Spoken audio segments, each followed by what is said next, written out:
Ms. Stevens was accused of stealing an unknown amount of morphine belonging to her employer, the Yorkshire Ambulance Service, on multiple accounts in the period from February 2017 to September 2017.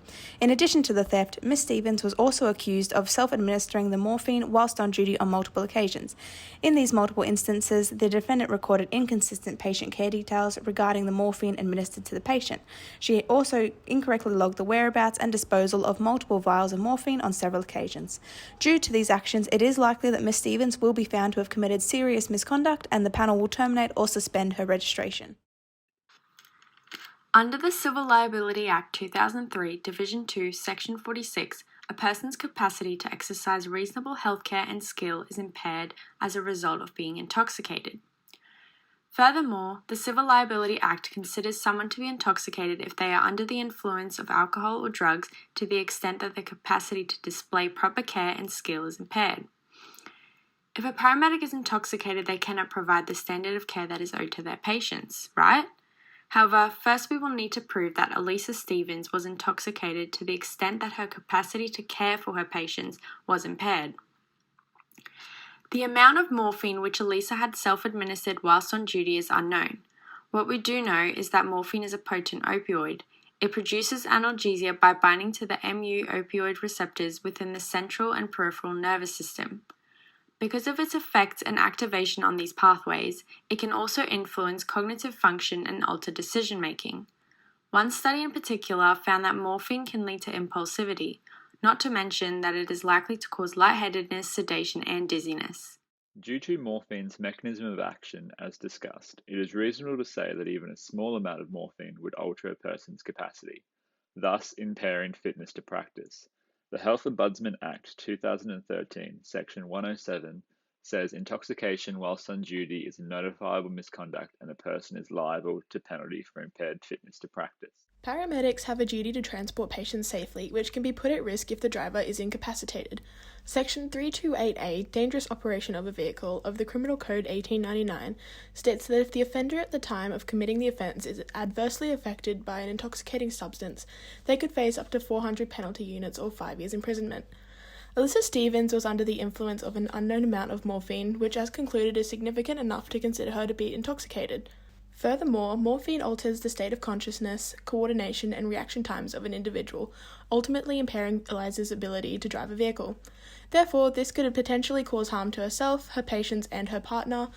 Practitioner Performance Section 6.3 of the Code of Conduct by the ARPA Paramedicine Board states a patient is put at risk if the practitioner performs poorly due to intoxication. By driving under the influence, Elisa engages in misconduct as she has greatly risked the well-being of a patient.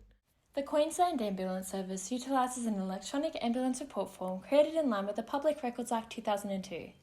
This ensures correct documentation for patient security and clear communication between health professionals.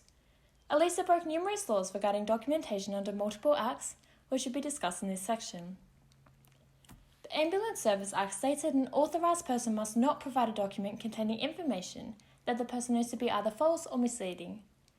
The patient care record is a confidential legal document that contains detailed and accurate information. Paramedics have a duty of care to accurately record information in the patient's record. However, Elisa Stevens' case brought to light the fact that she did not complete this successfully on 2 occasions. Elisa had completed 2 legal documents containing differing morphine dosage amounts. According to the patient trust record, 15 milligrams of morphine was administered to the patient. However, the carbon copy kept by the hospital recorded that only 5 milligrams was administered. Distributing false information to another health professional may be detrimental to the patient's health. Documentation in the pre-hospital setting is used to create a bill, facilitating communication and transitions of care, to track compliance, guide quality initiatives, and represent the Queensland Ambulance Service and other healthcare providers in legal matters. Therefore, it can be deduced that a lack of documentation results in consequences, both in which affects the patient's health, quality of care, and legal cases. To the Conduct and Competence Committee, from the period between February and September in 2017, Elisa Stevens stole an unknown quantity of morphine belonging to the Yorkshire Ambulance Service.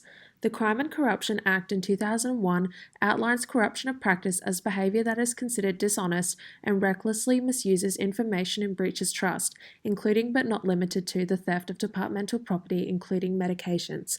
Further outlined by Queensland Health, it is the responsibility of QAS employees to monitor and appropriately use scheduled medications and are required by legislation to report any misappropriation or thefts to the Chief Executive pending investigation. Furthermore, the punishment of stealing in the Criminal Code 1899 Section 398 states that if the offender is a director or officer of a company and the item stolen is the property of that company, the offender is liable to imprisonment for 10 years. The presence of a criminal charge in a Lisa's record may seriously impact her ability to continue as a QAS employee in the future, as it is required by public service officers to disclose any serious disciplinary action taken against them to be reviewed by a selection panel. Elisa's case shows similarities to Queensland cases of officer misconduct such as Costello versus State of Queensland 2019. QAS ACP Officer Costello was dismissed for stealing and self-administering methoxyflurane whilst on duty in 2016.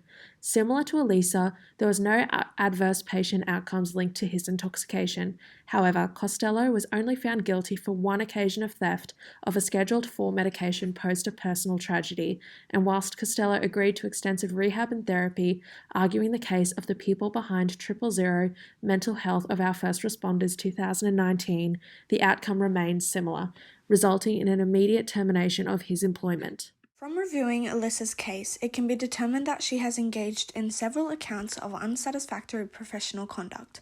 Based on her actions, it is highly likely that she will be referred to the tribunal for hearing, where the expected outcome will be termination of her registration.